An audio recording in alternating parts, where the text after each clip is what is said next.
daily podcast on the Big 12 Conference, part of the Locked On Podcast Network, your team every day. Hello, everybody. Josh Neighbors here for the Locked On Big 12 Podcast. Joining me tonight, it is John Williams of the Locked On Sooners Podcast. John, I feel like ever since Saturday, it's just been like an overload of everything. Like ever since those games started, it's like that because of the baseball playoffs going on, NFL, John Gruden just got fired. There's a tie game as we're talking right now on Monday Night Football. The Red Sox just made it to the ALCS. Like it is a chaotic time to be a sports fan. Yeah, and I can barely manage my 17 fantasy football leagues with everything that's going on. So, yeah, I mean, I did my show last night to recap the game, and after listening back, I was like, dude, there's so much that I didn't touch on, right? Just because it's so many things happened in that game that it was just hard to process it all in just one show. It's crazy. You know, I was talking about it yesterday. I usually do notes during a show. I just have a notepad out, jot stuff down. It helps me when I revisit it and go through the stats and see if I can link things. I had the notepad and I put it down like as soon as Xavier Worthy had the first touchdown. I was like, it's gonna be one of those kinds of days. And it was just, you know, before we get into really the minutia and the inside, you know, what happened and whatnot, but like just so much has happened this offseason with everything. You know, I talked about NIL, and I think it's a positive thing, but there's conjecture about that. Playoff expansion, obviously Oklahoma and Texas, you know, moving the SEC. And ironically, kind of those two deliver like the example of why we love college football, right? Just kind of that's it right there. And also, you know, it was funny. I was flipping back and forth, and I was paying attention on Oklahoma, but I got a text from somebody who said, you got to go over to the Arkansas game. And I flipped over to the Arkansas game, and I missed the play I wanted to see. I missed the 2-point conversion stop, and I flipped back over, and I think I missed the fumble happen live, the strip that Oklahoma forced on Xavier Worthy. Yeah. And I was like, oh my God, this is just like, it was just crazy. And it was great though. It was great. It was great to have Oklahoma and Texas. And look, the decision for game day to go there, complaining about that now? Is anybody complaining now? No. Yeah. Not at all. You know, I think it's one of those things like anytime that game is going to happen, whichever network is hosting it is going to have their big time broadcast team there. It's one of the top 5 games in all of sports, in all of North American sports. I mean, you could even put it up there with anything that happens in the Premier League as well, like Arsenal, Manchester U, like OU Texas has that same level of excitement, same level of hype. And almost every single year it lives up to it. Like this was just one of those all-time classic games that had everything go on. Like OU spotting them 14 points, you know, right off the bat, a 75-yard reception by Xavier Worthy, a blocked punt that led to another score 2 plays later. And you're like, what isn't this game going to provide today? Right. I just think about it afterwards. I've been thinking about it for days now, just like the game and just, you know, it's such a bizarre, because I think about Oklahoma now. Like, let's get into Oklahoma. It's so weird because I was thinking about it today. They are 6-0, and ironically, they are 2 spots lower than where they started in the preseason AP poll, which I think is like, it's this weird telling thing about them. They're getting the job done, but it's not always been pretty, but they're getting the job done was the most important thing. Yeah, and I think people at this point, after some of the college football playoff failures, they're looking for a reason to knock Oklahoma and to not put them in there.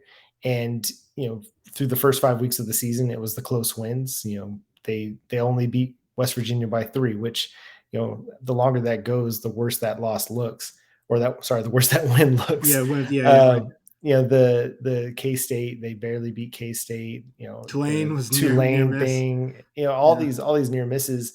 And then they had another one against Texas that they had to rally to win.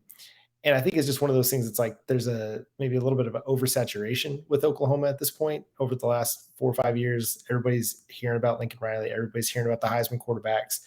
And whether it's the coaches or the AP voters, they look at Oklahoma like, you've not delivered on all the promise. We hear about you, but you don't deliver. Right. And that's a vital, you know, it's a valid knock against the program at this point. They haven't been able to push through the college football playoff semifinals yet.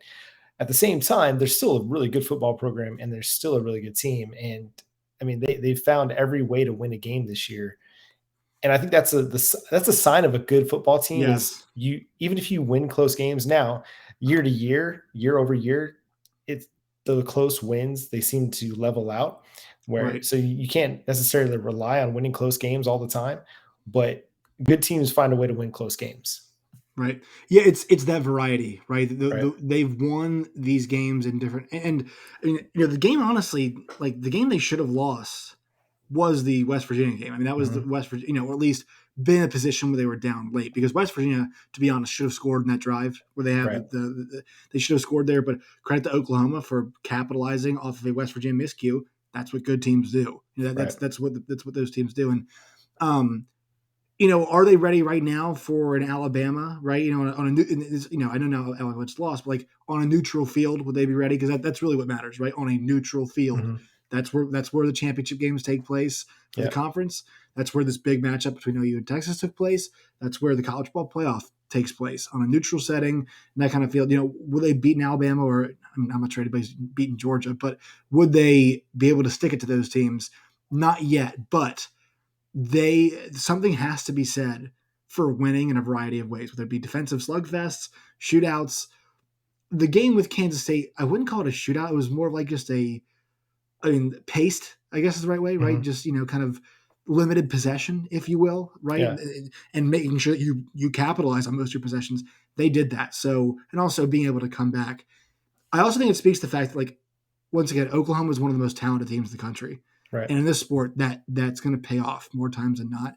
And so the fact that you can switch from a guy who is supposed to be a Heisman Trophy candidate to a guy that is really talented 5-star quarterback who, people in Oklahoma are always raving about the backup. That's really funny. I remember going to the LSU Oklahoma game and they were telling me about Spencer Rattler when Jalen Hurts was in the game. And this year, Dusty Dvorak was telling us about Caleb Williams and how he looked in the spring game before, this season, and he's the backup this year. So they were able to go to him, and I mean, he never looked back. He absolutely never looked back. Yeah. One of the things that was really surprising is just the way that he was able to step into a situation where it's one of the most hostile crowds obviously it's the most hostile environment he's ever played in. He didn't play his senior year because it was canceled due to COVID. This was the most competitive football he's played since 2019. He played in the Western Carolina game, but that game was not competitive. Right. It was done when he came into the game. He comes into this one. Texas has got an 18-point lead, and he immediately drives them down for a field goal. And in the second half, Oklahoma outscores Texas 35-10. And he's a huge part of why that happened. Obviously, it was a team win. The running game picked up, The defense picked up. But it seemed like him entering the game really catalyzed this team to believe that they could come back and win this football game. It was crazy, just the flip of the switch that happened when Caleb Williams entered the game. And also, I think the offensive line deserves a lot of credit because Texas was shot out of a cannon on both sides of the ball, I thought, to start off the game. They got pushed around in the second half. I mean, Oklahoma really pushed them around at the line of scrimmage, and it felt like Oklahoma was going to get whatever they wanted to as kind of the game progressed. Yeah. That's a credit to them. They've got to make sure that happens more often because – go ahead. No, I was going to say, and I think that's one of the things that Caleb Williams provides is just his threat to run whenever they run the read option, that action at the mesh point where he's trying to decide, am I going to hand it to the running back or am I going to keep it? That creates a split second hesitation by the linebackers, the defensive line, where they have to account for Caleb Williams. And then it gives the offensive line more time to come across, especially on that counter tray that Oklahoma loves to run. It gives them just a half a second longer to get into position to make those blocks. And it just opens everything else up in the running game. Just having to account for Caleb Williams' running ability, which he displayed on that 66-yard even on the pitch, touchdown even the fake pitch too. You got to account for him maybe getting the ball. Yeah, absolutely. I mean, it's one of those situations where it just slows everything down on the defensive side of the ball, where you can't just go straight forward. You got to account for Caleb Williams. And the thing that I loved most out of what he displayed on Saturday was just his poise when the thing didn't go right. He had 2 botched snaps. And both times he turned them into a positive play. One was a touchdown pass where he found Marvin Mims in the back of the end zone. And one was just a short gain where he scrambled around and picked it, just got beyond the line of scrimmage. But the poise that he showed to be able to pull that off after dropping the snap in really critical situations was huge. I mean, that's one of those situations where you think, okay, he's botched the snap. Is this the time where the true freshman quarterback is going to fold, in an incredibly insane environment that the Cotton Bowl was on Mm-hmm. Saturday. And he rose to the occasion in every single way. And I think it's the intangibles. And I've been hearing some Dak Prescott comparisons over the last couple of days. And I feel like they're very valid. Just what Dak Prescott did at Mississippi State and how he was able to go into these hostile environments and rise to the occasion because of just his belief that they were going to overcome whatever the obstacle was. And I think Caleb Williams brings a lot of that to the table. Yeah, I would say, I mean, the difference between like what was happening with the offense was pretty clear, like the belief. Yeah. And I think this gets into the Spencer Rattler versus Caleb Williams stuff because there's a couple factors here. I don't think this is clear cut. Caleb Williams should be the quarterback moving forward. And here's why. There is something to be said for the fact that Caleb Williams energized the offense. But like you said, there were the drop snaps. Things were kind of breaking down. How does that work against Iowa State? How does that work against Oklahoma State is my big question. Mm-hmm. Because you think about, okay, Spencer Rattler, what has he done in his career? Well, he's had struggles, but he's beaten Oklahoma State and beat them badly last year. He's beaten Iowa State in a championship game setting after losing them earlier in the year. Kansas State, he went through that loss, and what did he do this year? Played a damn near perfect game against Kansas State. I do think there is something to be said for a guy who's got those late game not late game, but he's got the experience of winning in those big moments. He has won them some pretty important games. And, you know, that's an emotional, crazy game that Texas-Oklahoma game is.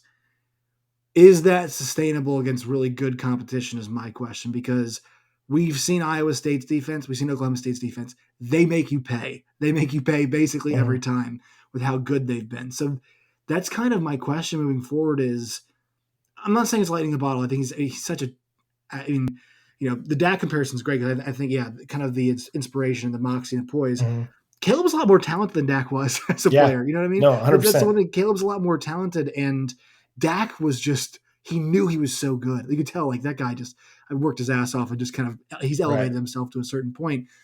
Caleb was really riding high, but like there is, and I would be too. I think we all would be in that spot. I just have some questions about, like, when it comes down to them playing a really good defense and things stagnate, like, you know, do you trust a guy like Caleb Williams in that spot? Because I feel like, I know he's so talented, but there's going to be a come to Jesus moment. There is going to be a come to Jesus moment where it's like, oh, he's still a freshman. And that's why you and I had the concerns. You know, I talked about it too. Like putting a young quarterback behind what had been a bad offensive line and thinking the results were just going to be good. I mean, this was an amazing performance, but it was only one half. Yeah. And, you know, I've talked about it a ton. I had those same concerns. I mean, I've shared it with everybody that, you know, would listen, that I had a concern about going to Caleb Williams a couple weeks ago. I have very few concerns now. I think there's things that he needs to work on. I think obviously he's got to figure out his snap situation, because I think he's had like 3 box snaps was weird. in the last couple weeks. He must not have run a whole lot with the center. I mean, that's just a communication issue. Yeah, and that, or he just taking his eye off the ball before it gets to him. So I think that's something that he's got to work on. You know, he had a couple throws that weren't great, but every quarterback's going to miss throws. That's just the way it is. But I think what he was able to do under pressure, you know, it's the same offensive line that Spencer Rattler played behind in the first half. And yet Caleb Williams seemed to find the right spots to step into. He seemed to find the time to bail out of the pocket and find that space. He just looked so much more comfortable and confident behind that offensive line than Spencer Rattler has much of this year. And I think that's the thing with Spencer Rattler. Like, and I don't want anybody to mistake what I'm saying. I think Spencer Rattler is still a really good quarterback. I just think he's not the same player that we saw last year. For whatever reason, he just doesn't look confident. He doesn't look like he really trusts himself or trusts his mechanics. And there have been far too many miscommunications between him and his receivers. And I don't have the benefit of knowing what the scheme is or have the all 22 available to me. But on several of these situations where it's like, you know, the receiver's going downfield and they're thinking it's going to be a deep ball because based on the coverage, Spencer Rattler sees it as a back shoulder and it's an incomplete pass or an interception against, you know, Texas. I seem to think maybe there was an option route there, and Austin Stogner saw the safety with inside leverage and decided to run the corner against the cover 2, but Rattler was going to throw that in. Again, just miscommunication. And it seems like that's happening far too often. Right. And generally the body language, I talked about it with 1400, the ref out of Norman today, the body language just doesn't look good in those situations either. And it doesn't breed confidence in his teammates. You know what I mean? And that's troubling a little bit. Whereas Caleb Williams, I think even from last year when he was still a senior in high school and he was out recruiting players, hosting the Sooner Summit in Norman, he was starting to build confidence in just everybody involved in the Oklahoma program, because this just seems like a kid who's just humble and is really, I don't know, he has a lot of belief in himself, but I don't know, he carries it in a His different demeanor's manner. so much different than it's so much different. It's noticeable. Yeah, and I think like there's something to be said for that, like, right. and I've talked about it with my my former co-host David Walker several times, where it's like there's just something different about the way the two carry themselves, and why maybe Spencer Rattler kind of isn't given as much leeway as former quarterbacks, where the fans are chanting to replace him and things like that. Right. And so there's a lot that goes into it, but and Lincoln Riley's got an incredibly difficult decision. This decision is harder than people are making out to be. It's not just play Caleb Williams. Yeah. Because here's a good example from their rival Texas. What happened in the first game of the season? Yeah. Hudson Card, right? Everybody said, wow, this was the right choice. It's a good move. What year is he? He's his first year player, or right. Using the program, but his first year playing. And then what happened after that? Completely crumbled, and they made the switch back to Casey Thompson, and it worked out for them. And that's why it's a half, but that's the OU Texas game is not an honest barometer of. It's not a normal game. That's the problem with it. It's like it's not like one of those standard football games where you're watching and you're saying, okay, they're not going to play another game like that this year. It's just not going to happen. Right. And so that's why I'm kind of look like they both need to play. Once again, I believe Caleb. There's ways they could use him. That touchdown run. Once again, the way that Emory Jones was used with Kyle Trask, there are ways to incorporate him. I think there is a way to use both, but it is a really difficult decision.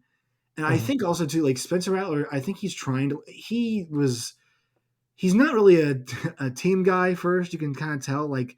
It's taking him some time to learn how to be like that kind of guy, right? I think Jalen Hurts is a good example of maybe out of the entire group of quarterbacks they've had, the least talented in terms of overall ability, right? But the ultimate team guy, the ultimate hard worker, the ultimate guy that you want to rally around, even though he might have some shortcomings ability-wise. And he's, he lost a job and he's in college and has carried it all the way to become an NFL starter for a team. Mm-hmm. Yeah. He lacks that. He really does lack. Right. And I think that's something that he can learn. And if he does transfer, I just hope he finds the right situation, because if he went somewhere else and became this awesome leader and like had a kind of, I think he needs a lot of self-reflection, because it's pretty clear the belief and the juice is not there when he's out there as opposed to Caleb Williams. And here's a good thing. He's got the talent.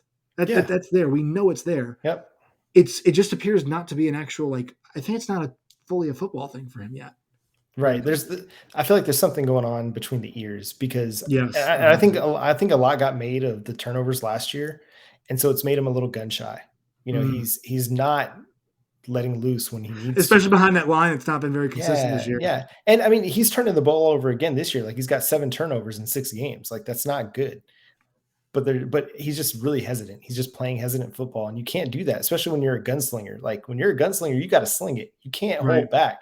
Like you can't sit there and wait for the other guy to pull his gun before you shoot. Like, and that's why they can't shoot him. It was okay that he made the one mistake, because he was basically perfect the rest of the way. It's going to happen, but you know his ability to kind of operate, move around, and make the plays he needed to. Yep. Sure, you had one mistake, but that's okay. That's what they want for him to to do that, and that's how do you get that guy every game? I think that's the problem with this Oklahoma team on both sides of the ball. They're so talented, but they have not had a stretch of games where they've played either, like the offense did play well in this game, but like in context, they sucked at the beginning of the game. Yeah. You know what I mean? So it's, do you feel good about the last 2 offensive performances? Kind of, but also maybe not really, right? Because of the way they struggled in the beginning of the game. So that's the thing with Oklahoma in general, and on both sides of the ball, it's applicable. Like, can you be consistent? You're winning games in a variety of ways, which we talked about is good, but can you get consistent on either side of the ball? Yeah, and I think that's the thing that Lincoln Riley really got to look at this year, like this week, is what's going to provide them the most consistently effective offense moving forward. And I mean, we've seen Spencer Rattler now for 5+ games, and it's been up and down. There were times where it was really, really good, even in the Tulane game. And then there were times where they were settling for a ton of field goals. Against Kansas State, he had his best game of the season coming out in Texas. I was fully confident that we were going to see the same Spencer Rattler we saw against Kansas State, but there was something about the Texas pressure that really got to him, and he wasn't able to navigate the pocket and manipulate, the pressure well enough to be effective and be efficient. I mean, he was just off. And I think that's the story of Spencer Rattler this year. And I hate it. Like you hate to see, really talented people not play well, like not do well. Like that, yeah. And I know like there are a ton of Sooner fans that are right now like really frustrated with Spencer Rattler, and they want to really give him the business on social media or when they're in the stands and which all that don't stuff. Do if you're a fan. And I'm like, don't give kids business, man. Like I get you're frustrated. Like football's an emotional sport. As a fan, you put a lot of emotion into it. But come on, like he's a college kid. Yes, like, and maybe it's easy for me to see at one point in time. We were all that age. Yeah, maybe it's easy for me to say because I'm 39 years old and like I look at him like he could be my kid, literally. Like 17, I could have a kid, or 18, I could have had a kid. Like that could be my son or my nephew or something like that. And while yes, I'm an analyst and I'm going to be on here critiquing his play and critiquing maybe the way he carries himself, like that's part of my job, one. And two, like it's different than just like lambasting the dude on social media or adding him or hollering at him from the stands. We should never bury these kids. It's so crazy to me. And I saw some tweets about it today. I saw the same stuff, John, where it's like, look, the kid might be cocky too, and that's fine. But he's like, do you not think this experience has been humbling for him? Getting benched last year was very humbling for him. It clearly was. It clearly got to him. And also, I mean, the one time they asked him to come back in, so the 2-point conversion, I'm wondering if you feel the same way. That to me is a play that they know that Spencer has got down that Caleb doesn't, right? Yes. The 2-point conversion. And what did he do? Came in, executed it. He got the job done. He still helped the team get the win. And he put out on social media the same thing. Do not crush college kids. Like, I love college sports. It's my, get paid to do it, paid to cover it. I love it. I love it. I love it. Do not bury these kids. We were all that age at one point. And I promise you, a lot of us probably skipped some classes.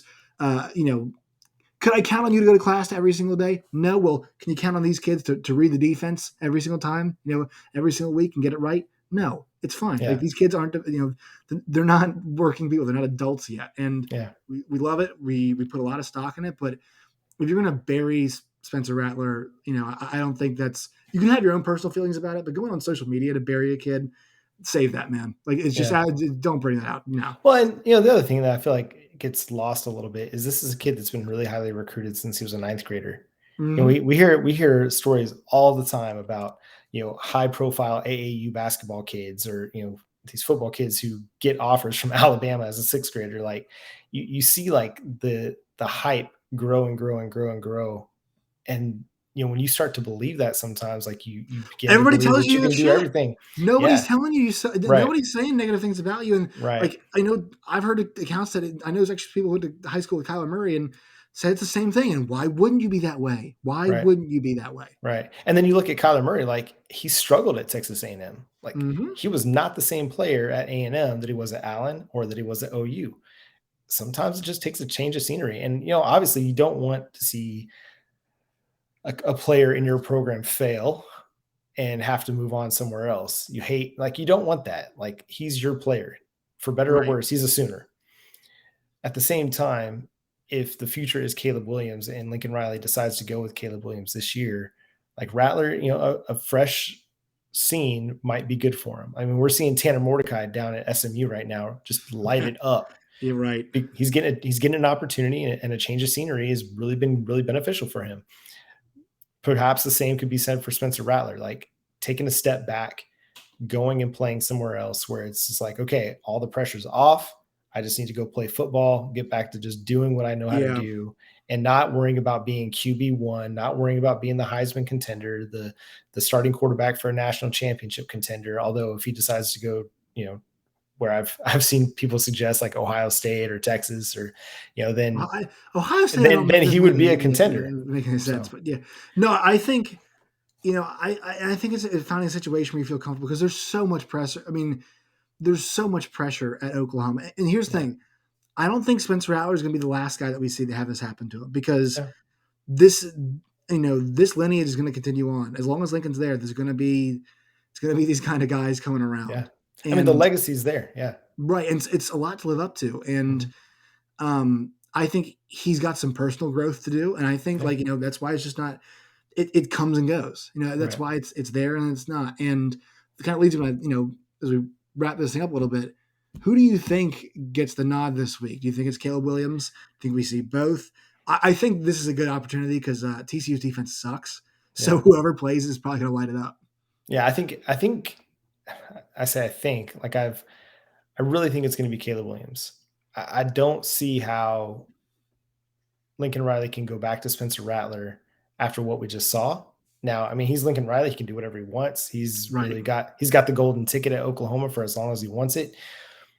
But if he wants to continue to build off of what was a really emotional win, a really good win to be able to come back from 21 down and continue to galvanize that locker room, you got to go with the hot hand. And if it turns out that Caleb Williams just isn't ready to be the starter, well, then you've got a good safety net in Spencer Rattler, and you can be like, okay.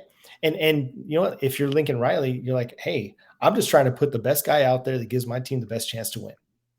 And you can rest on that and know that, hey, Caleb Williams is still going to be my guy next year, and it's going to be okay.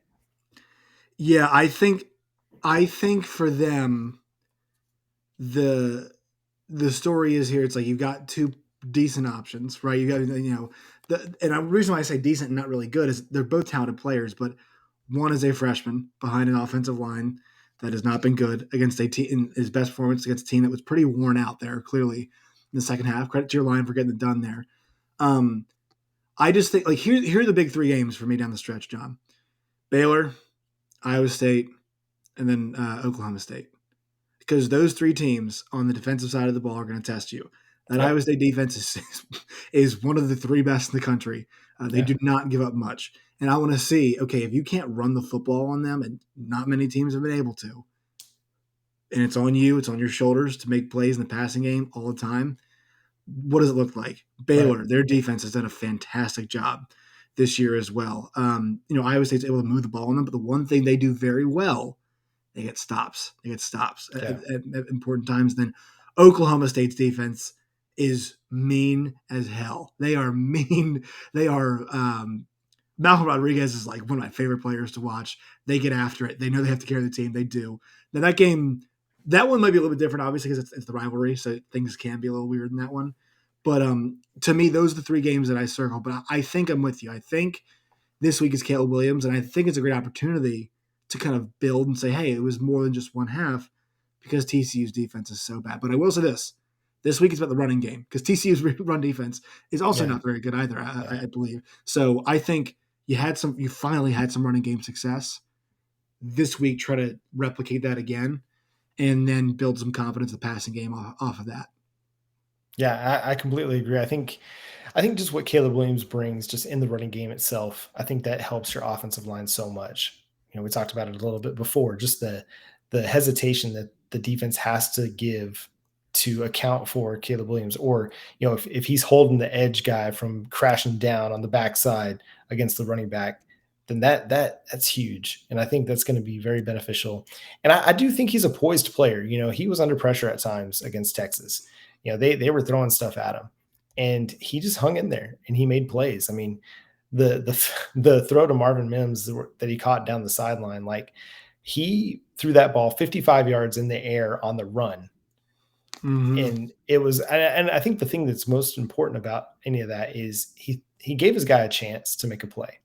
And Spencer Rattler's tried to do the same thing, but teams are playing more cover two. And a lot of times he's throwing into double, triple coverage. Well, against Caleb Williams, you have to respect the running game so much that you're going to leave more guys in man-to-man coverage on the outside. And that's just going to help your receivers win one-on-one battles a little bit easier. Yeah, I definitely think he brings that element, and we'll see if that composure carries over. There's no reason to think it won't, but I think Oklahoma now is a lot more interested than they were a week ago. Yeah, which is really weird for a team that's still 6-0. It's like they have a million questions, but they're undefeated still. Yeah, and I mean, there's still questions. Can the offensive line replicate what they did? Can the defense bounce back? I mean, the defense was great in the second half of that game. Mm-hmm. Like they held Casey Thompson in Texas to And 10 Bijan points. didn't do a whole lot either. Yeah, Yeah, I mean, he averaged just like in the first half, he averaged like 9.5 yards per carry. In the second half, just 4.5. So they tackled much better. And so I mean, the questions that were there against Kansas State are still there after this Texas game. I think most people that believe that Caleb Williams is going to be the starter just feel a lot more confident about what he brings to the table right now than Spencer Rattler. And the good thing for them, they have a nice little stretch here where they can kind of whatever they want to build on, they can build. Yeah, with the TCU, Kansas, and Texas Tech stretch, you get yourself. But that last 3 games, we're going to figure out how good they are at the end of the season. Baylor, Iowa State, Oklahoma State, consecutive weeks at Baylor, home for Iowa State, and Oklahoma State. Yeah, and no matter who the quarterback is, that's the stretch. Like you got to win. You got to win at least 2 of those 3 to be in the Big 12 championship game, and you probably need to win all 3. And all 3 of those teams will probably be fighting for a spot. Yep. In the Big 12 championship game. Mm-hmm. So this conference is awesome. It's a lot of fun this year. It's it's very compelling. It is. I did my Big 12 power rankings for today over at Sooners Wire, and like the top 7 are all just really fascinating. From like Oklahoma State, Baylor, Texas, Kansas State, Iowa State. Just a lot of really interesting matchups that are going to happen over the rest of the season. Yeah, I mean, at this point in time, it feels like there are actually like 6 teams that can make the Big 12 championship. I mean, this next week we got Oklahoma State and Texas. Like that's going to be a fantastic matchup, and it's going to be close. I mean, that's one of those games where it's like there's a 100% chance that game is close. Yeah, it feels like this week. So yeah, John, what are you working on at both Sooners Wire and for Locked On Sooners? What can the people expect? Oh man, we're going to continue breaking down OU Texas because there's just still a lot to unpack. I mean, I did my show, went 34 minutes yesterday, and I still didn't get to everything I wanted to cover. We're going to do Locked On crossover edition with our guy Steven Simcox from Locked On Horned Frogs coming up this week as well. We'll have the Locked On Big 12 crossover roundtable that is just always such fun. Over at Sooners Wire, we're going to start getting ready for TCU on Wednesday, but man, we're going to keep riding the OU Texas wave through Tuesday because there's just been so much to unpack and there's so much more fun to talk about from one of the great Red River games of all time. I feel like we didn't appreciate it enough. You know what I mean? It's like no, we really didn't. The quarterback, that was awesome, man. Like that was effing awesome. It was great. It was. I mean, it was such a fantastic game to watch, and I'm watching like behind because my daughter had a soccer game, and I'm the coach, so I have to go. So any questionable coaching decisions out there, like you can definitely let me know about it. But yeah, it was just such a bonkers game to watch. My wife and I were watching it, and just so compelling. Like as they start to kind of like inch back into it. It was a basketball game. It was kind of a basketball game more than like even in the first quarter, like they're down 14-7 and having an opportunity and they're driving, or they get the ball back after Oklahoma forces a 3 and out, and then Spencer Rattler turns it over. They're like, crap. Okay, now it's 28-17, and you're like, okay, they're driving and they're getting an opportunity to cut the lead, whether it's with a field goal or a touchdown to make it 28-20 or 28-24. And you're like, okay, it's a little bit different ball game there. And then we get the fumble. And then it's 35-17. You're like, well, come on. You just can't get a break. Right. And then everything from when Caleb Williams came into the game to the end of the game was just, I mean, it was incredible. Like it's one of those situations, like the OU athletic department's media team is going to have so much to pull from that game for highlight videos for years and years to come, because people are going to remember it forever. Yeah, the game was characterized, I thought, in the first half by bad tackling by Oklahoma. Mm-hmm. Second half, some bad pursuit of the football, I'd say, by Texas. Yeah. That last play, the Kennedy Brooks play, like, you got it. It was a good play design, and I like it, everything. There's got to be more guys towards the football. I mean, because they'd already run that play more than once in that game. Like, we've seen it before. And you've got the counter. The counter was working all game long. Like they do a very good job countering. What I've kind of version out of the play too. Yeah. And what I've kind of figured out about Lincoln Riley is he's kind of like Coach Herman Boone from Remember the Titans. He's like, I run 3 plays. And the veer. Just run the veer. Yeah, just run 3 plays. And it's like Novocaine, just give it time. It's going to work. And I feel like Lincoln Riley is kind of the same way. It's like he's got you look at his play card and it's like, a folded over piece of paper.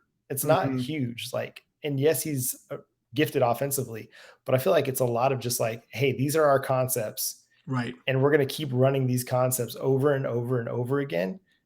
And eventually they're going to bust through, and we're going to find Our the talent's going to win mismatches. out. Our well-coached talent's going to win out against you guys. Right. Yeah. Right. And eventually, it's like, we're going to wear you down enough with these that it's going to break. And I feel like that's exactly what happened. Yeah, it did. It did. John, appreciate your time, man. As always, what a weekend. What a weekend. Yeah, it's going to be another great one this next weekend, man. I'm already looking forward to it. We get TCU under the lights in Norman on Saturday night. It's going to be a lot of fun. The Big 12 always delivers. Come on now. Look, enjoy it while we can, because I'm not sure how many more years we're going to get. Yeah, obviously we're going to get at this, but yeah, we're going to enjoy it while we can. Yeah, absolutely, man. Good times. Thanks, Josh. And it's always fun chatting it up for sure. Always, my friend.